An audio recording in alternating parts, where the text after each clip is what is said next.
A serious case.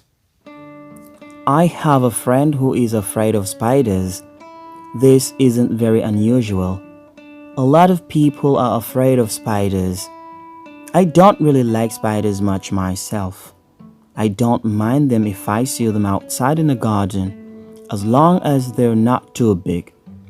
But if one comes in house, especially if it's one of those really big spiders with furry legs and little red eyes, then I go huge and I try to get rid of it. I usually use a brush to get rid of the spider, but if I feel brave, then I'll put a glass over the top of it, slide a piece of paper under the glass and then take it outside. This is quite normal, I think. But my friend isn't afraid of spiders in any normal way. She isn't just afraid of spiders. She is totally, completely, and utterly terrified of them. When my friend sees a spider, she doesn't just go, "Oh!" or run away or ask someone else to get rid of the horrible, creepy crawly. No, she screams as loud as she possibly can. She screams so loud that her neighbors worry about her and think about calling the police. When she sees a spider, she shivers all over and sometimes she freezes completely. She can't move at all because she is so terrified. Sometimes she even faints. But my friend had a surprise for me when we met for coffee last week. "Guess what?" she asked me. "What?" I said. "I've got a new pet." "Great," I said. "What is it? A dog? A cat? No. A budgie? No. A rabbit? No. What then?" "I've got a pet spider." "I don't believe you." It's true. I decided that it was time I did something about my phobia.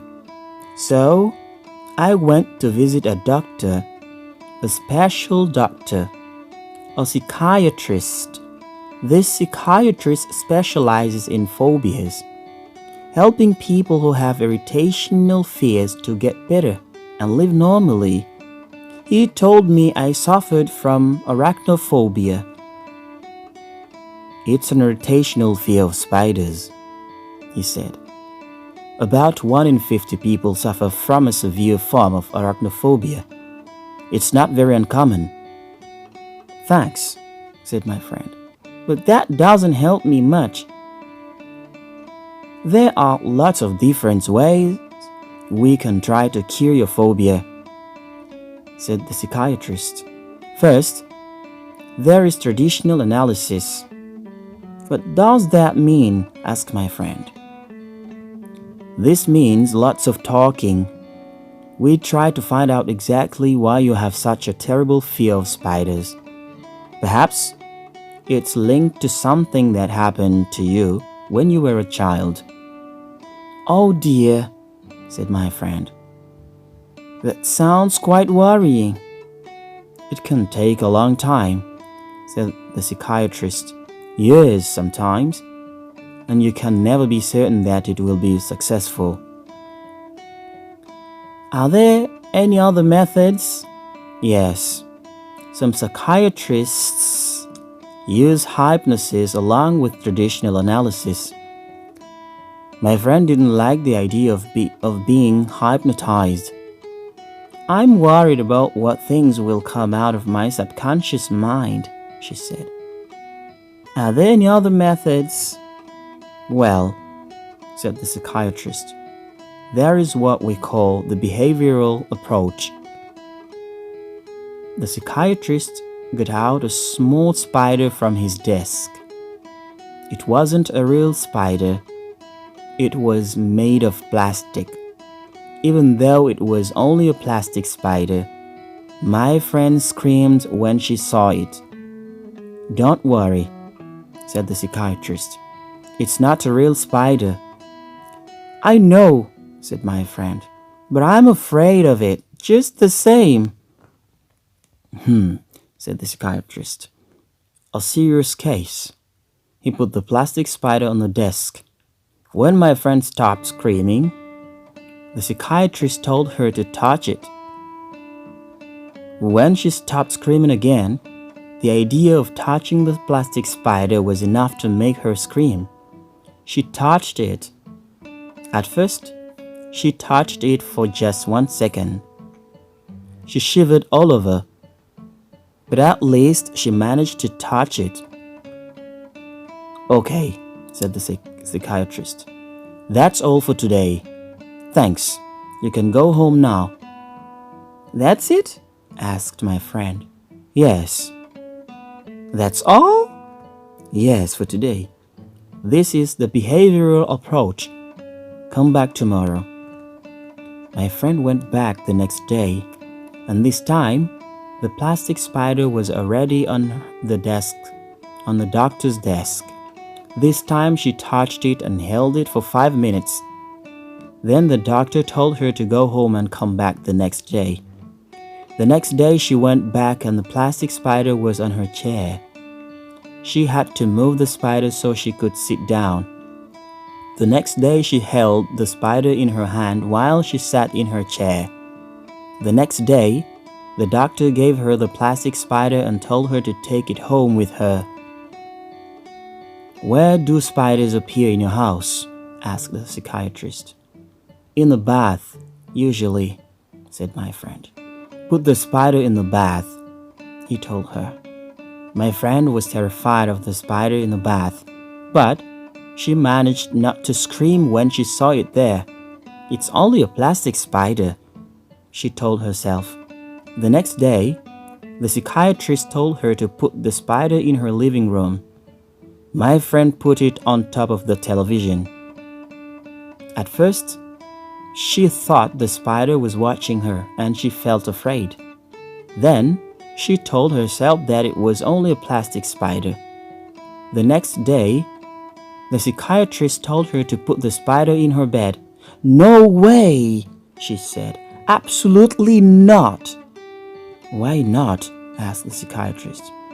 It's a spider, replied my friend. No, it's not, said the psychiatrist. It's a plastic spider.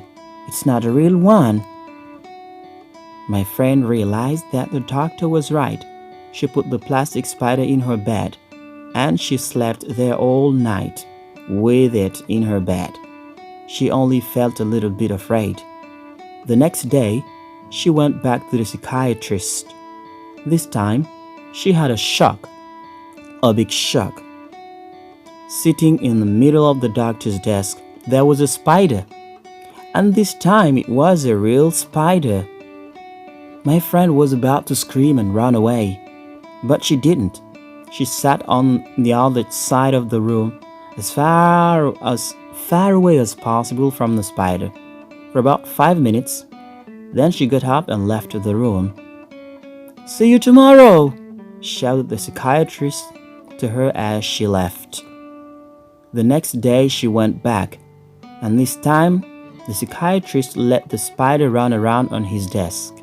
Again, my friend stayed about 5 minutes, then left. The next day, she stayed for 10 minutes, and the day after that, 15.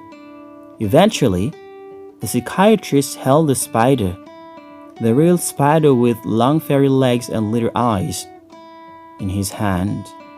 He asked my friend to come and touch it. At first, she refused, but the doctor insisted. Eventually, she touched the spider, just for a second. The next day, she touched it for a few seconds, then for a few minutes, and after that, she held the spider in her own hand. Then she took the spider home and let it run around in her house. She didn't feel afraid. Well, okay, she did feel afraid, but only a tiny bit. So now, I've got a pet spider, she told me again. Well done, I said. There's only one problem, she said. And as she spoke, I noticed that she was shivering all over. Then she screamed and climbed up on the chair. She was pointing to something on the floor. "Over there!" she screamed. "Look, it's a beetle." Thanks for watching this video. Please don't forget to subscribe, to share, and to like the video. See you next time with another new video. Bye.